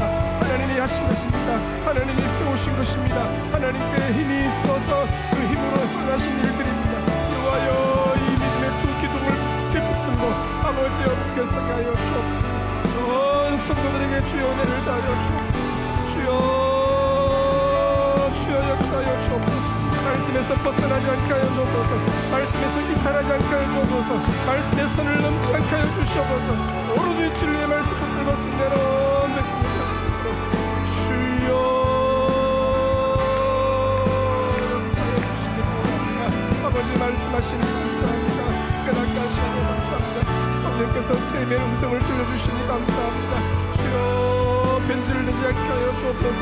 변질을 되지 않게 하여 주옵소서. 주여 무너지지 않게 하여 주옵소서. 주여 벗어나지 않게 하여 주옵소서. 주여 주심을 잃지 않게 하여 주옵소서. 한결같은 속도로 한결같은 마음으로 주를 숨기고 문명교를 숨기고 하나님의 진리의 말씀을 순종케 하여 주옵소서. 아버지 한결같은 심령으로 말씀을 순종하게 하시고 말씀을 순종케 하여 주옵소서. 아버지 우리 영을 흔들어 깨우시고 각성케 해주시고 주여 다시 심령의 개혁이 일어나게 도우시고 말씀의 개혁이 삶에서 일어날 수 있도록 은혜를 다하여 주시기 원합니다. 어떠한 상황에 있든지 어떤 형편에 있든지 주의 말씀은 진리요오니 진리의 말씀 붙들고 승리하는 온 백성들 될 수 있도록 주여 역사하여 주시기를 원합니다. 아버지 감사합니다. 주여 온 교회에 말씀해 주시니 감사합니다. 말씀의 영으로 충만케 하시니 감사합니다. 아버지의 진리 영으로 충만케 하시니 감사합니다. 아버지여 이단의 영과 거짓의 영들은 다 따라가게 해주시고 일곱 길로 따라가게 하여 주옵소서. 묘의 영들은 일곱 길로 따라가게 하여 주옵소서. 진리의 말씀 아버지여 말씀이 아버지여 온 교회에 충만케 하여 주시기를 원합니다. 성도들의 심령이 진리의 말씀으로 충만케 하시고 진리의 영으로 충만케 하시고 말씀을 한절 한절 깨달을 수 있도록 진리의 성령께서 진리 가르치시고 인도하시고 역사해 주시기를 원합니다. 주여 이 말씀 듣고 주여 승리하기를 원하오니 은혜를 베풀어 주시기를 원합니다. 아버지 말씀 앞에 섭니다. 말씀 앞에 뚫고 떨림으로 섭니다. 이 말씀에 순종하기를 원합니다. 이 말씀대로 주여 스스로 살아내기를 원합니다. 아버지여 가라앉고 어람 살아내서는 전적으로 주의 말씀에 서기를 원합니다. 주여 탈선하지 않게 하여 주옵소서. 말씀에서 벗어나지 않게 하여 주옵소서. 아버지 말씀의 선을 넘지 않게 하여 주시옵소서. 아버지 뚫고 떨림으로 진리의 말씀 듣고 온 백성들이 달려갈 수 있도록 주 은혜를 다하여 주옵소서. 우리에게 가을을 주시니 감사합니다. 이 하반기 아버지 가을의 넉달 동안에 아버지여 말씀을 붙들고 말씀 위에 서서 말씀대로 살아내기를 원하오니 주여 은혜를 다하여 주옵소서. 말씀의 영을 충만케 하여 주옵소서. 특별히 다음 세대 위에 말씀의 영으로 충만케 하시고 아버지의 청년들 위에 말씀으로 충만케 하시고 우리 주부들과 아이들에게 말씀으로 충만케 하시고 아버지여 가정마다 역사해 주옵소서. 부모 세대 위에 말씀으로 충만케 하여 주시옵소서. 주여 사랑꾼들 마을장들 위에 말씀의 영으로 충만케 하여 주시옵소서. 진리의 말씀이 심령을 찔러주고 삶에서 말씀을 끊어치고 말씀과 씨름하고 말씀을 이루기 위해서 몸부림치는 역사 있게 하여 주시옵소서. 아버지 은혜를 다하여 주시니 감사합니다. 주여 온 교회에 은혜를 다하여 주시니 감사합니다. 주여 역사하시고 응답을 받아주시기를 원합니다. 아버지 은혜 가운데 모든 여름 사역을 잘 마무리하고 땅 이분들이 주여 사역을 잘 감당하고 아버지 잘 섬기고 돌아올 줄 아시니 감사합니다.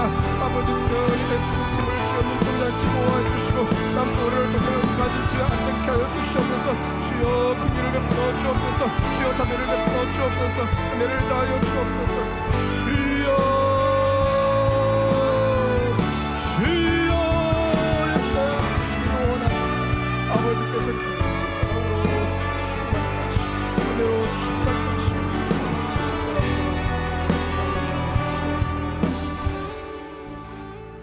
얼마나 감사한지. 여름 사역 주님께서 다 하셨고 하나님의 힘으로 했고 하나님의 이름은 높아지고 하나님의 영광 받으실 줄로 믿습니다.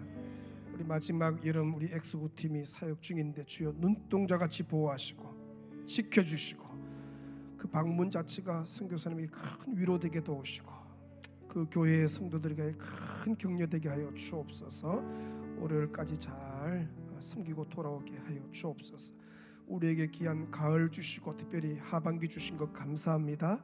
이 하반기 동안 말씀 앞에 서게 하시고 말씀에 순종해 내게 도우시고 말씀과 씨름하게 도우시고 절대로 탈선하지 않고 이탈하지 않고 말씀의 선을 넘지 않고 이 말씀 그대로 순종해 내는 온 교회 온 가정, 우리 사랑장, 말장들, 청년들, 청소년들, 다음 세대, 부모 세대 되게 하여 주시옵소서. 가을을 기대합니다. 가을에 주실 은혜를 기대합니다. 가을에 주실 말씀을 기대합니다. 가을에 행하실 주님의 놀라운 그 아버지의 역사하심을 기대합니다. 마음껏 역사하여 주시옵소서. 이 가을을 두고 1, 2분 기도하며 나아갑니다. 주여, 주여 은혜를 주시니 감사합니다.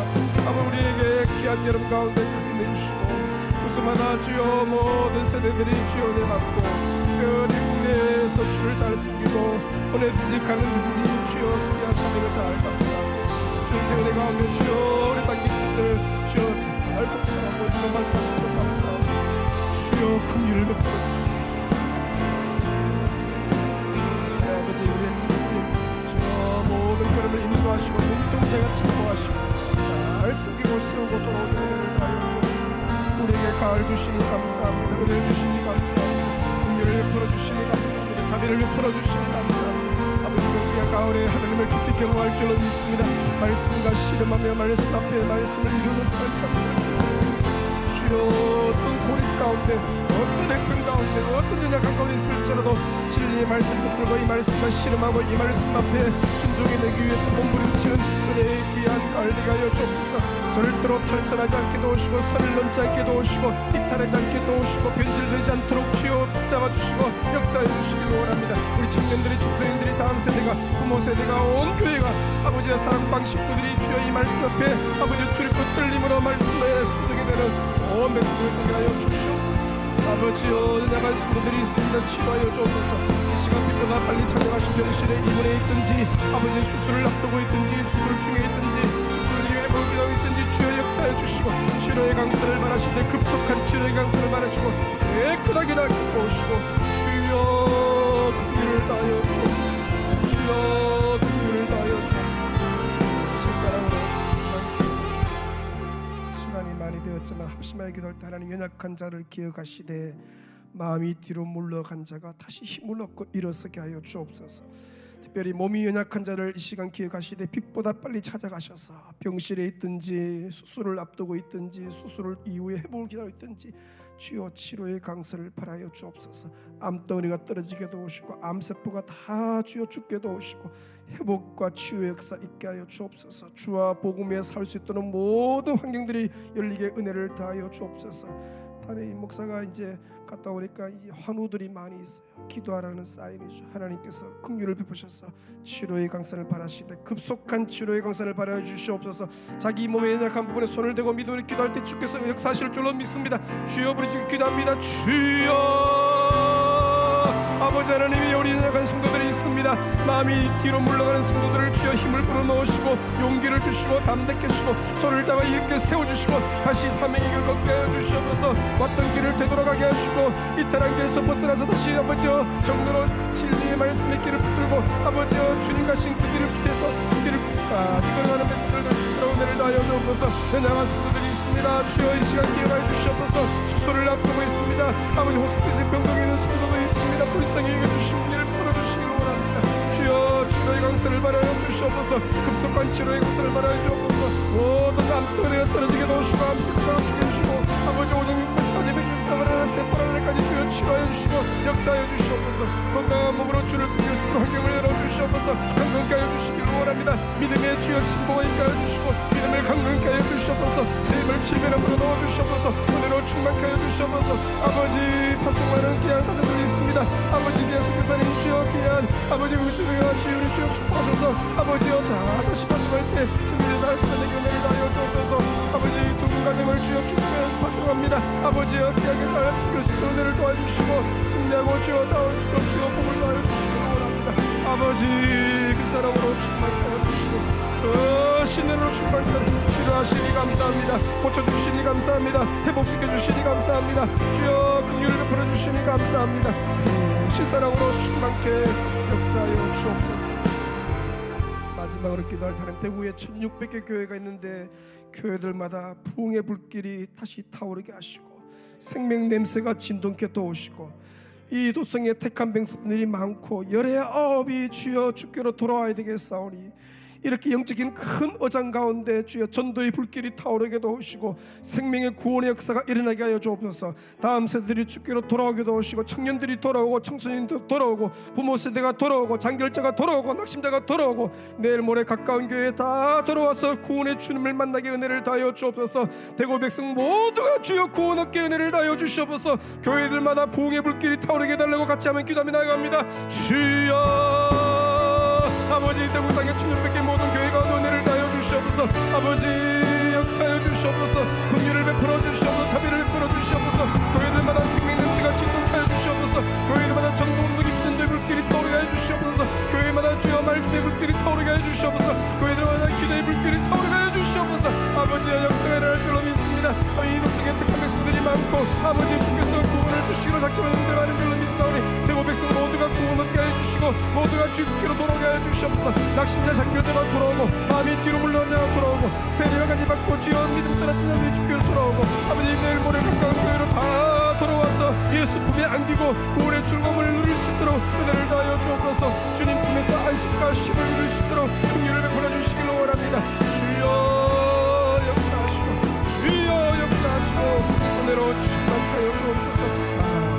도와주시고 신사랑으로 충만하여 다리가 불편한 분은 그 자리 다 일어서셔서 내 삶에 들어온 주님의 말씀이 빛이 됩니다.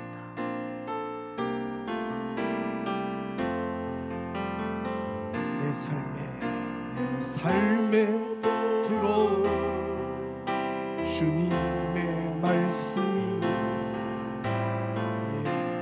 내게 빛이 되시니 내 삶의 어두운 절망 가운데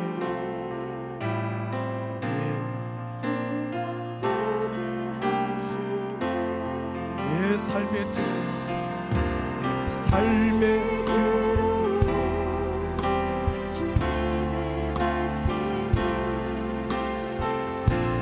나를 인도하시니 내 삶의 막막한 문제 가운데 주뜻 보게 하시니 말씀이 내게 역사하기를 말씀이 내게 살아있기를 하나님 말씀을 듣겠나니 주님의 말씀을 성을 두 손 높이 들고 고백합니다. 말씀이 내게 역사하기를 내게 역사하기를 말씀이 내게 살아있기를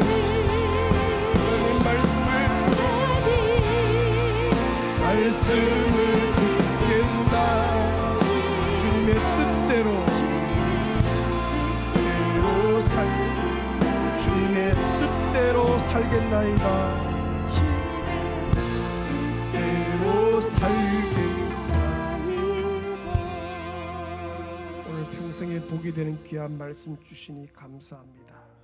절대로 선을 넘지 않게 도우시고 이탈하지 않게 도우시고 탈선하지 않게 도우시고 영적으로 바짝 깨어서 말씀 위에 말씀의 길에 서서 그 말씀을 이루어내는 순종해내는 우리들 되게 하여 주옵소서. 그렇게 주여 9월 10월 이 가을을 말씀과 함께 보내는 부강의 온 성도들 되게 하여 주옵소서. 아버지 이번 은혜의 여름 가운데 큰 일을 행하신 주님께서 아버지 이번 가을에도 큰 새 일을 행하실 줄로 믿습니다. 어떻게 주님이 일하실지 기대함으로 설레임으로 기도함으로 기대함으로 나아가오니 역사하여 주시옵소서. 우리 중국팀이 은혜 가운데 아버지 사역 중에 있는데 눈동자같이 보호하시고 안전을 지키시고 강건케 역사하시고 우리를 돌아올 때까지 평강으로 역사하여 주시옵소서. 아버지 하나님 우리 귀한 성도들 가운데 연약한 성도들이 있습니다. 아버지 담임 목사가 안식을 마치고 오니까 여러 환우들 명단이 있습니다. 일일이 기억하시고 이 시간 빛보다 빨리 찾아가시고 환부에 손을 대시고 치료의 강선을 바라시되 급속한 치료의 강선을 바라시고 암덩어리가 주여 뿌리채 뽑히게 도우시고 암세포가 다 사라지게 도우시고 주여 강건케 하여 주옵소서. 병실의 그 외로운 자리에 주님 찾아가 신방하시고 어루만져 주시고 내가 여기 있다 말씀해 주시고 강하고 담대하라 주여 역사하여 주시옵소서. 주여 믿음은 더 커지게 도우시고 주님 사랑하는 마음은 더 커지게 도우시고 몸된 교회 사랑하는 마음도 더 깊어지게 은혜 다하여 주옵소서. 아버지 하나님, 우리 귀한 이은혜 선교사님 또 귀한 의준이 또 주윤이가 먼저 또 귀한 땅으로 갑니다. 아버지 그곳에서 모든 삶 가운데 은혜를 주시고 홀로 두지 마시고 늘 주여 곁에 계시고 주여 강건케 역사하여 주시옵소서. 아버지 우리 정원수 이두리 집사님 가정 이제 임명해서 아름다운 또 도청 우리 교회를 섬길 텐데 은혜를 주시고 그곳에서 아버지 부르심 따라서 즐거이 하나님 나라 확장과 성숙에 귀히 쓰임받는 가정으로 계속 귀하게 사용하여 주옵소서. 아름다운 성도의 교통이 풍성케 역사가 일어나게 하여 주옵소서. 이 밤에 잠이 예배되게 하시고 꿈속에서 주의 걸 뵙게 하시고 내일도 승리하는 걸음들 다 되게 하여 주옵소서. 멀리서 와서 기도하는 성도들 또 타교에서 와서 기도하는 성도들 은혜 받았는데 돌아가서 귀한 교회들을 건강하게 잘 세워가는 주역들 되게 주여 역사하여 주시옵소서. 그렇게 일하실 신실하신 주님을 찬양하옵고 감사드리오며 예수님의 이름으로 기도 올리옵나이다. 아멘. 주여 부르짖 기도하시다가 자유롭게 돌아갑니다. 주여 하나님 아버지 오늘 저희들을 부르시니 감사합니다. 또 귀한 말씀 주시니 감사합니다. 그 말씀 붙들고 또 기도하고 믿음 가운데 주여 주님은 들으셨고 들으신 주님께서 일하실 줄 믿고 감사합니다. 아버지 온 성도들 은혜 받았사오니 돌아가서 은혜에 굳게 서게 도우시고 은혜에서 계속 자라가게 하여